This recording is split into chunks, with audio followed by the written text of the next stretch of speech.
മലയാള ജനത news, വാർത്തയുടെ സത്യവും ധർമ്മവും.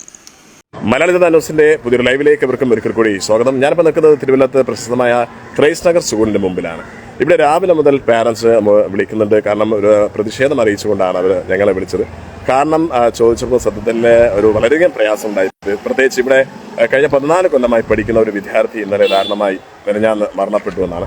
എന്നാൽ മരണപ്പെട്ടാൽ സ്വാഭാവികമായും ആ സ്കൂളിലെ അധികൃതർ ആ സ്കൂളിന് അവധി കൊടുക്കണം എന്നുള്ളതാണ്. പക്ഷേ ഇവിടെ അവധി കൊടുക്കാതെ ഒരു നിസ്സഹരണം ഉണ്ടായി എന്നുള്ളതാണ്. കാരണം ചോദിച്ചപ്പോൾ ഇങ്ങനെ പറ്റുള്ളൂ എന്നുള്ള ദാർഷ്ട്യത്തിലുള്ള മറുപടിയാണ് കേട്ടതെന്നാണ് അറിയാൻ സാധിച്ചത്. എന്നാൽ സ്കൂൾ അധികൃതരുമായി ബന്ധപ്പെട്ടവർ ഞങ്ങൾ മരണം അറിഞ്ഞിരുന്നില്ല. എന്നാൽ ഇന്നലെ അറിഞ്ഞു. അതുകൊണ്ട് തന്നെ ഇന്നലെ അവധി കൊടുക്കാൻ സാധിച്ചില്ല. ഇന്ന് ഹയർ സെക്കൻഡറി സ്കൂളിൽ മാത്രം അവധി കൊടുത്തു എന്നതാണ് അവർ പറഞ്ഞത്. എന്നാലും പ്രതികരിക്കാൻ കൂടുതൽ ആളുകളെ കിട്ടിയതുമില്ല. 2 മണിയോടുകൂടി അവസാനിച്ചു കഴിഞ്ഞു.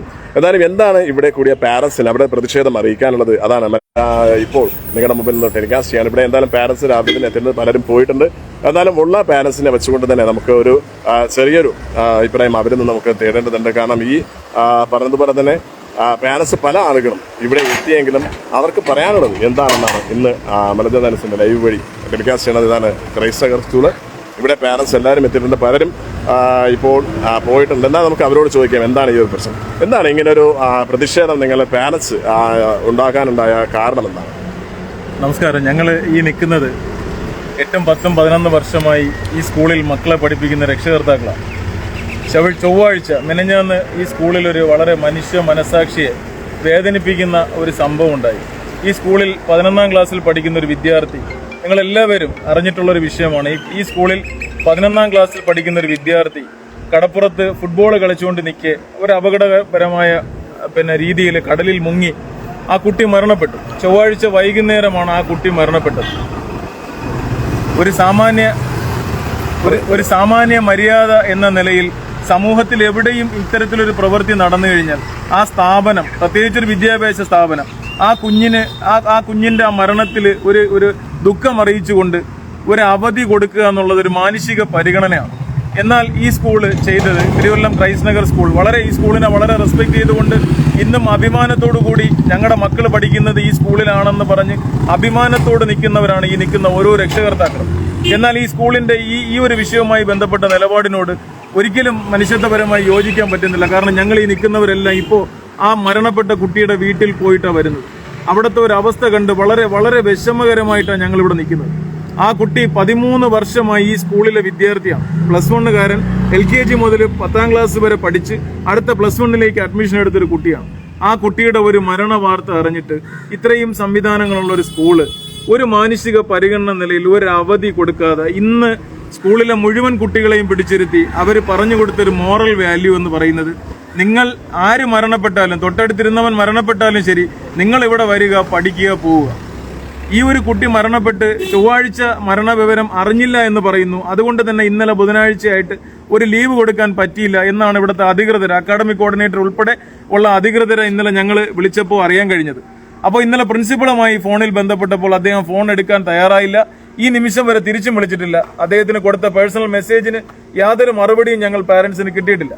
അതിന്റെ അടിസ്ഥാനത്തിലാണ് ഞങ്ങൾ ഇവിടെ വന്ന് ഇത് ചോദിച്ചപ്പോൾ, അത് മാത്രമല്ല ഇന്നലെ അക്കാഡമിക് കോർഡിനേറ്ററുമായി സംസാരിക്കുമ്പോൾ പറഞ്ഞത്, ഫാദറുമായിട്ടൊന്ന് സംസാരിച്ചൊരു തീരുമാനം എടുക്കണമെന്ന് പറഞ്ഞിട്ട് രാത്രി ഞങ്ങൾ രക്ഷകർത്താക്കൾക്ക് വന്നൊരു മെസ്സേജ് എന്ന് പറയുന്നത്, +1കാർക്ക് മാത്രം ഒരു അവധി ഇന്ന് കൊടുത്തുകൊണ്ട് ഒരു ചടങ്ങ് തീർത്തതോടെ, സത്യം പറഞ്ഞാൽ ഞങ്ങളൊക്കെ രക്ഷകർത്താക്കളാണ്. ഞാനൊരു പിതാവാണ്. ഈ നിൽക്കുന്ന പലരും അമ്മമാരാണ്. ആ വീട്ടിൽ പോയി കണ്ടപ്പോൾ മനുഷ്യ മനസാക്ഷിയെ വളരെ ഞെട്ടിക്കുന്ന തരത്തിലുള്ള ഒരു സംഭവ ബഹുലമായ വിഷമങ്ങളും വേദനകളും കണ്ടിട്ടാണ് ഞങ്ങൾ വരുന്നത്. ഞങ്ങൾ ഇവിടെ വന്ന് ചോദിച്ചപ്പോൾ പ്രിൻസിപ്പൾ പറയുന്നത്, ബഹുമാനപ്പെട്ട പ്രിൻസിപ്പൾ ഇല്ല, പകരം വൈസ് പ്രിൻസിപ്പളിന് ഇതുമായി ബന്ധപ്പെട്ട് ഒന്നും അറിയില്ല. അഡ്മിനിസ്ട്രേഷൻ മാനേജർ പറയുന്നത് ഞങ്ങൾക്ക് ഇതേ പറ്റുള്ളൂ, ഇങ്ങനെ ഞങ്ങൾക്ക് ചെയ്യാൻ കഴിയുള്ളൂ എന്നാണ്. ആരോടാണ് ഇത് പറഞ്ഞത്? സത്യത്തിൽ നിങ്ങൾ പ്രിൻസിപ്പലിനെ കാണാനാണല്ലോ പോയത്. പോയപ്പോൾ ഈ ഒരു റെസ്പോണ്ട് ഉണ്ടായത് ആരാണ്? ഞങ്ങൾ പ്രിൻസിപ്പലിനെ കാണാനാണ് വന്നത്. ബഹുമാനപ്പെട്ട പ്രിൻസിപ്പൾ CBSEയുടെ എന്തോ ഒരു മീറ്റിംഗുമായി ബന്ധപ്പെട്ട് പോയിരിക്കുകയാണെന്ന് പറഞ്ഞു. പുതിയ ബർസർ വൈസ് പ്രിൻസിപ്പൾ അതിനെ കാണാൻ വേണ്ടി ഞങ്ങൾ പോയി. ആ സമയം അഡ്മിനിസ്ട്രേഷൻ ഓഫീസർ, അതിന്റെ ചാർജുള്ള ആളുണ്ടായിരുന്നു. അദ്ദേഹമാണ് മെയിനായിട്ട് പറഞ്ഞത്. അതായത് വൈസ് പ്രിൻസിപ്പലിന് ഇതുമായിട്ട് ഒന്നും അറിയില്ല, മാനേജ്മെന്റ് ഞാനല്ല, പ്രിൻസിപ്പളാണ് തീരുമാനമെടുത്തത് എന്നാണ് അദ്ദേഹം പറയുന്നത്. എന്നിട്ട് അദ്ദേഹം ഞങ്ങളോട് തർക്കിക്കുകയാണ്, നിങ്ങൾ ഇന്നലെ എത്ര പേര് അവിടെ ഉണ്ടായിരുന്നു എന്നാണ് അദ്ദേഹം ചോദിക്കുന്നത്. ഇത് സത്യത്തില് ഈ മരണപ്പെട്ട വീട് സന്ദർശിക്കുകയോ അല്ലെങ്കിൽ അവിടെ തന്നെ അനുശോചനം അറിയിക്കുകയോ സ്കൂൾ വഴിയോ അല്ലെങ്കിൽ സ്കൂൾ അധികൃതർ അവിടെ വരികയോ ചെയ്തിട്ടുണ്ടോ? സ്കൂൾ അധികൃതർ ഉറപ്പായിട്ട് ഇന്നലെ ടീച്ചറും കുറെ കുട്ടികളൊക്കെ ആയിട്ട് അവിടെ പോയിരുന്നു. അവരവിടെ ഫ്യൂണറലിന് കുറച്ച് പേര് പങ്കെടുത്തു. പിന്നെ ഞങ്ങളും കുറെ പാരന്റ്സ് അവിടെ ഉണ്ടായിരുന്നു. പിന്നെ അതിനൊക്കെ പങ്കെടുത്തു. പക്ഷെ ഒരു കുഞ്ഞിനോട് കാണിക്കുക മെയിനായിട്ട് ഉള്ളൊരു വിഷയം എന്ന് പറഞ്ഞാൽ ഈ കുട്ടി, പിന്നെ ഈ ഹെനോക് പോൾ എന്ന് പറയുന്ന ഈ പൊന്നുമോൻ ഈ സ്കൂളിന്റെ ഫുട്ബോൾ ടീമിന്റെ വളരെ വിലപ്പെട്ടൊരു താരമാണ്. ഈ സ്കൂളിന് നിരവധി അവാർഡുകൾ നേടിക്കൊടുത്തൊരു കുട്ടിയാണ്. ആ കുട്ടി മരണപ്പെട്ടിട്ടാണ് ഈ ഒരു സ്കൂളിന് ഒരു അവധി കൊടുത്താൽ എന്താണ് സംഭവിക്കുക? ഒരു മാനസിക പരിഗണനയല്ലേ? ഒരു ശനിയാഴ്ച ദിവസം ഒരു ക്ലാസ് വെച്ച് കഴിഞ്ഞാൽ അത് കോംപ്രമൈസ് പോകേണ്ട ഒരു വിഷയമല്ലേ ഉള്ളൂ. പകരം ധാർഷ്ട്യത്തോടു കൂടി വേറൊരു പ്രധാന കാര്യം പറയാൻ, നിങ്ങൾ ഈ PT അംഗങ്ങളെ ആരും അറിയിച്ചില്ല? ഇവിടുത്തെ PT അല്ലെങ്കിൽ അധ്യാപകരെ അറിയിച്ചു കിട്ടിയില്ല എങ്കിൽ ഇവിടെ എപ്പോഴും അതിനൊരു ഉന്നമനത്തിന് വേണ്ടി നിൽക്കുന്നത് PT അംഗങ്ങളാണ്. അങ്ങനെ PT വരെ നിങ്ങൾ അംഗീകരിച്ചോ അല്ലെങ്കിൽ അറിയിച്ചോ? ഏറ്റവും രസകരമായ ഒരു കാര്യം എന്ന് പറയുമ്പോൾ, ഞാൻ 11 വർഷം, എന്റെ മകൾ 9ാം ക്ലാസ്സിൽ പഠിക്കുക. LKG മുതൽ 11 വർഷമായിട്ട് ഞാൻ ഈ സ്കൂളിലെ രക്ഷകർത്താവാണ്. PTA ഫണ്ട് എന്ന നിലയിൽ ഒരു കുട്ടിയിൽ നിന്ന് 300 രൂപ ഒരു വർഷം ഈ സ്കൂള് കളക്ട് ചെയ്യുന്നുണ്ട്. അതായത് ഏകദേശം 5000-ഓളം കുട്ടികൾ ഈ സ്കൂളിൽ പഠിക്കുന്നുണ്ട്. ഒരു വർഷം 15 ലക്ഷം രൂപ PTA വേണ്ടി മാത്രം കളക്ട് ചെയ്യുന്നൊരു സ്കൂളാണ്. ഈ 11 വർഷക്കാലമായി ഞാൻ ഉൾപ്പെടുന്ന ഈ നിൽക്കുന്ന പലരും 13-15 വർഷമായി മക്കളെ പഠിപ്പിക്കുന്നവരുണ്ട്. ഇന്ന് വരെ ഒരു PTA മീറ്റിംഗിൽ പങ്കെടുക്കാനോ ഒരു PTA പ്രസിഡന്റോ എക്സിക്യൂട്ടീവ് കമ്മിറ്റിയോ തിരഞ്ഞെടുക്കുന്നതിൽ ഭാഗമാകാനോ ഞങ്ങൾക്ക് ആർക്കും കഴിഞ്ഞിട്ടില്ല. കുറച്ചു മുമ്പ് ബഹുമാനപ്പെട്ട PTA പ്രസിഡന്റ് ആണെന്ന് പറഞ്ഞ് ഓഫീസിൽ നിന്ന് തന്ന ഒരു നമ്പറിന്റെ അടിസ്ഥാനത്തിൽ ഒരു മേഡത്തിനെ വിളിച്ചപ്പോൾ അവര് പറയുകയാണ്, ഞാൻ കഴിഞ്ഞ വർഷം PTA പ്രസിഡന്റ് ആയിരുന്നു, ഇപ്പോഴും ഞാനാണോ എന്ന് എനിക്ക് അറിയില്ല. അപ്പോൾ ആനുവൽ ഡേ ദിവസങ്ങളെത്തുമ്പോൾ ഡൈസിൽ ഒരാളെ കൊണ്ടിരുത്തിയിട്ട് പറയുകയാണ്, ഇതാണ് PTA പ്രസിഡന്റ്. ഇത് മാത്രമാണ് ഞങ്ങൾക്ക് അറിയുന്നത്. ഇവിടെ ഒരു പ്രോപ്പർ PTA ഇല്ല. അപ്പൊ ഇപ്രാവശ്യം സ്കൂൾ തുറന്നിട്ടും അങ്ങനെ PTA വേണ്ടി ആരെയും വിളിച്ചില്ല? രക്ഷിതാക്കൾ നിങ്ങൾ ആരെയും വിളിച്ചിട്ടില്ലേ? ഇവിടത്തെ PTA എന്ന് പറയുമ്പോൾ നമ്മുടെ ഈ ഇലക്ഷനൊക്കെ സംഘടിപ്പിക്കുന്നത് പോലെ, അല്ലെ പാർട്ടി സംവിധാനങ്ങളുടെ ഒരു മീറ്റിംഗ് പോലെ ഒരാൾ വന്നിട്ട് ഒരു മൈക്ക് ഓപ്പൺ ചെയ്യുന്നു, പിന്നെ ഇതാണ് നിങ്ങളുടെ PTA എക്സിക്യൂട്ടീവ് മെമ്പറെ തിരഞ്ഞെടുക്കുന്നു, ഇവിടെ വരുന്ന പാരന്റ്സിന് ഒരു കോഫിയും ഒരു സ്നാക്സും കൊടുത്തു വിടുന്നു.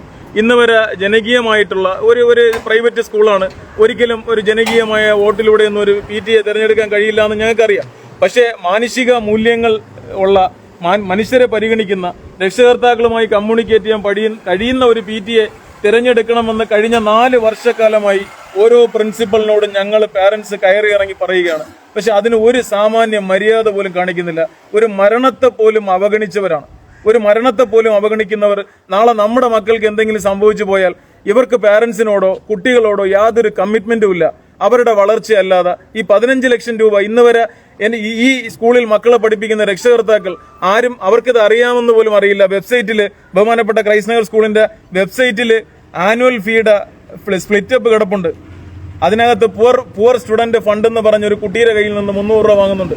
ഇവിടെ ഒരു ബുദ്ധിമുട്ടാണെന്ന് പറഞ്ഞൊരു പാരന്റ് പോയി ഒരു ആവശ്യം ഉന്നയിച്ചു കഴിഞ്ഞാൽ വളരെ മോശമായ രീതിയിലാണ് അവരോടുള്ള സമീപനം. അതുപോലെ പല വിഷയങ്ങളുടെ മേൽ ഈ ആനുവൽ ഫീ സ്പ്ലിറ്റപ്പിനകത്ത് നോക്കിക്കഴിഞ്ഞാൽ ഒരു കാര്യം, ഇവിടെ മാഗസിൻ ഉണ്ട്, സ്കൂൾ മാഗസിൻ. ഒരു വീട്ടിൽ നിന്ന് 2-3 കുട്ടികൾ പഠിക്കുകയാണെങ്കിൽ സാധാരണ തിരുവനന്തപുരം സ്കൂളിലെ എല്ലാ പ്രധാനപ്പെട്ട പ്രൈവറ്റ് സ്കൂളുകളിലും ഒരു കുട്ടിക്ക് എന്തെങ്കിലും ഇളവ് നൽകാറുണ്ട്. എന്നാൽ ഈ സ്കൂളിൽ യാതൊരുവിധ ഇളവും ഇല്ല. ഒരു സ്റ്റുഡന്റ് ഫണ്ട് എന്ന് പറഞ്ഞ് 15 ലക്ഷം രൂപ ഒരു വർഷം കളക്ട് ചെയ്യുന്നുണ്ട്. അതുപോലെ മാഗസിന് വേണ്ടി 400 രൂപ ഒരു കുട്ടിയിൽ നിന്ന് കളക്ട് ചെയ്യുന്നുണ്ട്. ഒരു വീട്ടിൽ 3 കുട്ടികളുണ്ടെങ്കിൽ ഒരു മാഗസിന്റെ ആവശ്യമല്ലേ ഉള്ളൂ. പക്ഷെ 3 കുട്ടിക്ക് നിർബന്ധമായി മാഗസിൻ വേണം. ആ കുട്ടി 400 രൂപ ഇവിടെ അടച്ചിരിക്കണം. അപ്പൊ സാമ്പത്തിക ലാഭമല്ലാതെ ഈ കാണുന്ന ഒരു മതിലിന്റെ ഒരു ഇഷ്ടിക ഇളകിയാൽ പോലും ഈ ഞങ്ങൾ പാരന്റ്സിന്റെ പൈസ അവിടെ ചെലവഴിക്കുന്നു. ആ ഞങ്ങളോട് ഒരു ബാധ്യത, ഒരു കമ്മിറ്റ്മെന്റ് ഇല്ലാത്ത ഒരു മാനേജ്മെന്റിന്റെ മുമ്പിൽ വളരെ വിഷമത്തോടു കൂടിയാണ്. കാരണം ഞങ്ങൾ ഈ നിൽക്കുന്ന പലരുടെയും മക്കള് 8ാം ക്ലാസ്സും 9ാം ക്ലാസ്. ഈ വാർത്ത കേൾക്കുന്ന പല സുഹൃത്തുക്കൾക്കും ചോദിക്കാം, പിന്നെ നിങ്ങൾക്ക് വേറെ ജോലിയില്ലേ, നിങ്ങൾ എന്തിനാ പ്രൈവറ്റ് മാനേജ്മെന്റിൽ മക്കളെ കൊണ്ട് ചേർത്തത്? നിവർത്തി കെട്ടുപോയി. ഞങ്ങളുടെ ഗതികേടാണ്. കാരണം ഞങ്ങൾ എത്ര കഷ്ടപ്പെട്ടാലും മക്കൾക്ക് നല്ലൊരു വിദ്യാഭ്യാസം വേണമെന്ന് പറഞ്ഞ് സ്കൂള് ഏറ്റവും കൂടുതൽ ഗൂഗിളിലെ റേറ്റിംഗ് കൂട്ടി നമ്മൾ തിരുവനന്തപുരം ജില്ലയിൽ ഒരു സ്കൂൾ ഏതാണെന്ന് സെർച്ച് ചെയ്ത് കഴിഞ്ഞാൽ ക്രൈസ്റ്റ് നഗറിന്റെ പേര് വന്ന് ഇവിടെ കൊണ്ട് ചേർത്തു. ഇന്ന് ഞങ്ങളുടെ മക്കൾ 8ഉം 9ലുമാണ്. ഇവിടെ നിന്ന് മാറ്റിക്കൊണ്ടുപോയി മറ്റൊരു സ്കൂളിലേക്ക് കൊണ്ടുപോകാൻ കഴിയാത്തൊരവസ്ഥയാണ്. അത് മാക്സിമം ചൂഷണം ചെയ്യുന്ന ഒരു രീതിയാണ് വരുന്നത്. ഓക്കെ, ഇപ്പൊ എന്തായാലും ഇവിടെ ഒരു പ്രശ്നം ഇന്ന് ഉള്ളെടുക്കാൻ കാരണം ഈ പറഞ്ഞതുപോലെ ഇവിടെ തന്നെ ഈ സ്കൂളിനെ യശസ്സ് ഉയർത്തിയ ഒരു ഫുട്ബോൾ താരം കൂടിയായ കുട്ടി മരണപ്പെട്ടു. അതിനെ അനുശോചിച്ചുകൊണ്ട് ഒരു അവധി കൊടുത്തില്ല എന്നതാണ് ഇപ്പോൾ ഏറ്റവും കൂടുതൽ രൂക്ഷമായിട്ട്. ഓക്കെ, അപ്പൊ എന്തായാലും മറ്റാരെങ്കിലും സംസാരിക്കാൻ സ്ത്രീകളുടെ ഭാഗത്തുനിന്ന് എന്താണ് ഈ ഒരു പറഞ്ഞ വിഷയത്തിൽ എന്തെങ്കിലും ജോയിൻ ചെയ്യാൻ എന്തെങ്കിലും ഉണ്ടാവും? അത് നമുക്ക് കുട്ടികൾക്ക് കൊടുക്കുന്ന ഒരു മെസ്സേജ് എന്താണ് ഇതിൽ നിന്നും? ശരിക്കും ഇന്ന് ഒരു അവധി കൊടുക്കാതെ കുട്ടികൾ ക്ലാസ്സിൽ വന്നപ്പോൾ അവർക്ക് കിട്ടുന്ന ഒരു മെസ്സേജ് എന്ന് പറഞ്ഞാൽ പിന്നെ നാളെ നമുക്ക് ആർക്കെങ്കിലും എന്തെങ്കിലും വന്നാലും, നിങ്ങൾ തൊട്ടടുത്തിരിക്കുന്ന ഒരു കുട്ടിക്ക് വന്നാലും ഇത് തന്നെയാണ് അവസ്ഥ. അവധി കൊടുക്കുകയില്ല. ആ ഒരു പിന്നെ മാനുഷിക പരിഗണന അവർക്കും കിട്ടത്തില്ല. അപ്പൊ അതാണ് ഇതിൽ നിന്നും ആ കുട്ടികൾ മനസ്സിലാക്കുന്ന ഒരു മെസ്സേജ് എന്ന് പറയുന്നത്. അല്ല, ഇതില് മറ്റാർക്കെങ്കിലും ഈ പറഞ്ഞതുപോലെ കാരണം ഈ ഒരു മരണവുമായി ബന്ധപ്പെട്ട ഒരു അവധി കൊടുത്തില്ല എന്നല്ലാതെ ഈ പറഞ്ഞതുപോലെ മറ്റ് എന്തെങ്കിലും നെഗറ്റീവ്സ് പറയാനുണ്ടാവും? എല്ലാം ഈ ഒരു പിന്നെ ഈ പറഞ്ഞ കാര്യങ്ങൾ തന്നെയാണ് നമുക്കും പറയാനുള്ളത്. ഒരു പ്രോപ്പർ PT ഇല്ല. പിന്നെ നമ്മൾ ഒരു സ്കൂളിൽ വന്നാലും അവർ കാണിക്കുന്ന ഒരു പിന്നെ സമീപനം ഈ രീതി തന്നെയാണ്. ഒരു നെവർ മൈൻഡ് തന്നെയാണ് അവരുടെ ഭാഗത്തു നിന്ന് ഉണ്ടാകുന്നത്. നമ്മൾ കാശ് കൊടുത്ത് പഠിപ്പിക്കുന്നു എന്ന ഒരു പരിഗണന ഒരിക്കലും നമുക്ക് കിട്ടിയിട്ടില്ല. ഓക്കെ, എന്നാൽ ഈ ലൈവ് ഇവിടെ ഒന്ന് വൈൻഡപ്പ് ചെയ്യാണ്. ഇപ്പോൾ കാണുന്ന പോലെ പ്രേക്ഷകർ ഇതൊന്ന് ഷെയർ ചെയ്യേണ്ടതുണ്ട്. ഈ പറഞ്ഞതുപോലെ കാരണം ഇവിടെ തന്നെ ഈ ഒരു സ്കൂളിനെ യശസ്വി ഉയർത്തിയ ഒരു കുട്ടിയാണ് ഇപ്പോൾ മരണപ്പെട്ടത്. ഈ പറഞ്ഞതുപോലെ കാരണം ആ കുട്ടി മരണപ്പെടുമ്പോൾ സ്വാഭാവികമായും ആ സ്കൂളിനെ അവധി കൊടുക്കുക എന്നുള്ളത് ഒരു മാന്യത തന്നെയാണ്. പക്ഷേ എന്തുകൊണ്ട് എന്നുള്ളൊരു ചോദ്യം അതാണ് ഇവിടെ ഈ ഇത്രയും പ്രശ്നങ്ങൾ ഉണ്ടായിട്ടും ഈ പറഞ്ഞ പാരൻസ് ഇപ്പോൾ വൈലന്റ് ആകാനുള്ള ഒരു കാരണം എന്നാണ് ഇപ്പോൾ മനസ്സിലാകുന്നത്. സ്കൂൾ അധികൃതരുമായി ഞങ്ങൾ ബന്ധപ്പെട്ടപ്പോഴും അറിയാൻ സാധിച്ചത് ഈ കുട്ടി മരണപ്പെട്ടത് രാത്രി അന്വേഷണം നടന്നു, എന്നാൽ മരണപ്പെട്ടത് ഞങ്ങൾ അറിയുന്നത് തന്നെ രാവിലെ ആയിരുന്നു എന്നാണ്. പക്ഷേ ഇന്നലെ അവർക്ക് അവധി കൊടുക്കാൻ സാധിച്ചതുമില്ല. ഇന്നാണ് ഇപ്പോൾ അവധി കൊടുത്തത്. അതും ഈ പറഞ്ഞതുപോലെ ഹയർ സെക്കൻഡറി സ്കൂൾ വിദ്യാർത്ഥികൾക്ക് മാത്രമാണ് അവധി കൊടുത്തത്. കാരണം ഒരു ദിവസം കഴിഞ്ഞത് കൊണ്ട് തന്നെ പിന്നെ അവധിക്ക് പ്രസക്തിയില്ല എന്നൊരു ന്യായമാണ് അവിടെ കേട്ടത്. എന്തായാലും ഇത് സ്കൂൾ അധികൃതരാണ് പിന്നെ ഇനി പ്രതികരിക്കേണ്ടത്. ഈ പറഞ്ഞതുപോലെ മറ്റു കുറേ വിഷയങ്ങളും ഇവിടെ ചർച്ചയായി വന്നിട്ടുണ്ട്. ഈ പറഞ്ഞതുപോലെ ക്രൈസ്റ്റ് നഗറിലെ അല്ലെങ്കിൽ അതിൻ്റെ അധികാരികൾ നമുക്ക് പറയേണ്ടതുണ്ട്. പക്ഷേ അവരെ നമ്മൾ സമീപിച്ചിരുന്നു. പക്ഷേ ഇന്ന് 2 മണിയോടുകൂടി സ്കൂൾ കഴിഞ്ഞു. എല്ലാവരും പോയത് കൊണ്ട് തന്നെ ആരെയും നമുക്ക് കിട്ടിയിട്ടില്ല. എന്തായാലും അവരുടെ ബൈറ്റ് നമുക്ക് പറ്റുമെങ്കിൽ സാധിക്കുമെങ്കിൽ പിന്നീട് എന്തായാലും ടെലികാസ്റ്റ് ചെയ്യാം. എന്നാലും സ്വാഭാവികമായി ഈ ഉണ്ടായ മരണത്തിൽ മലയാള ന്യൂസും അനുശോചനം അറിയിക്കുകയാണ്. ആ കുട്ടിയുടെ വീട്ടുകാർക്ക്, കുടുംബത്തിന് സമാധാനം ഉണ്ടാകട്ടെ എന്ന് പ്രാർത്ഥിക്കണം. എന്തായാലും നിങ്ങളെന്തായാലും ഷെയർ ചെയ്യണം. എന്താണ് ഇവിടെ കാരണം എന്നുള്ള കാര്യം നമുക്ക് പിന്നീട് സ്കൂൾ അധികൃതരിൽ നിന്ന് കേൾക്കാം. ഈ ലൈവിടെ വൈൻഡപ്പിയാണ്. പുതിയ ന്യൂസുമായി കാണുന്നത് തൽക്കാലം വിട. ബൈ. മലയാള ജനത ന്യൂസ്, വാർത്തയുടെ സത്യവും ധർമ്മവും. വാർത്തകൾ, വിശേഷങ്ങൾ അറിയാൻ ഈ ചാനൽ ഫോളോ ചെയ്യുക, യൂട്യൂബ് ചാനൽ സബ്സ്ക്രൈബ് ചെയ്യുക, ഇൻസ്റ്റാഗ്രാം സപ്പോർട്ട് ചെയ്യുക.